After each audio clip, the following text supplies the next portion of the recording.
গুরুত্বপূর্ণ বিষয় নিয়ে আপনাদের সামনে কথা বলতে চাই।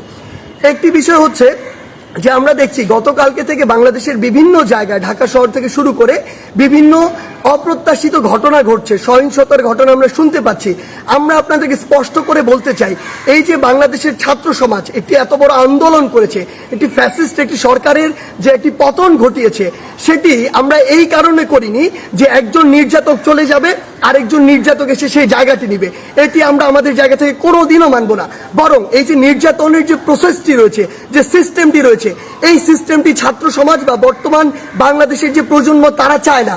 সেই নির্যাতনের সিস্টেমটি চেঞ্জ করার জন্য আমরা আমাদের এই আন্দোলনটি করেছি, এই অভ্যুত্থানটি ঘটিয়েছি পুরো বাংলাদেশের মানুষকে নিয়ে।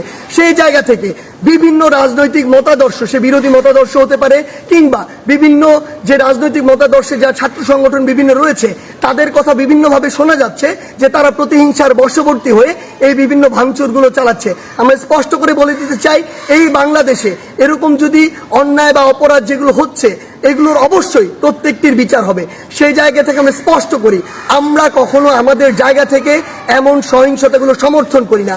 একটি দল 15-16 বছর ধরে বাংলাদেশে এই একটি রেজিম চালিয়েছে, একটি যে স্বৈরাচারী ব্যবস্থা চালিয়েছে, আবার কেউ এসে যদি এটি চালায়, তাহলে আসলে পরিবর্তনটা হলো কি, লাভটি হলো কি? আমাদের প্রত্যাশার সাথে এটা কোনোদিন প্রাসঙ্গিক হয়? কখনো হয় না। তাই আমাদেরকে এটা আমাদের কাজের মাধ্যমে প্রকাশ করতে হবে যে আমরা যে বাংলাদেশের স্বপ্ন দেখি সেটি আসলে আমরা সত্যি করতে চাই।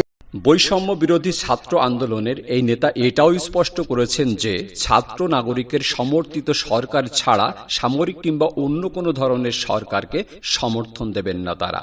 আমরা রক্ত দিয়েছি, শহীদ হয়েছি। আমাদের যে প্রতিশ্রুতি একটি নতুন বাংলাদেশ গঠন করার জন্য, সেটিকে আমাদের অবশ্যই বাস্তবায়ন করতে হবে এবং অবশ্যই ছাত্র জনতার প্রস্তাবিত সরকার বাদে কোনো ধরনের সরকার কিন্তু মেনে নেওয়া হবে না।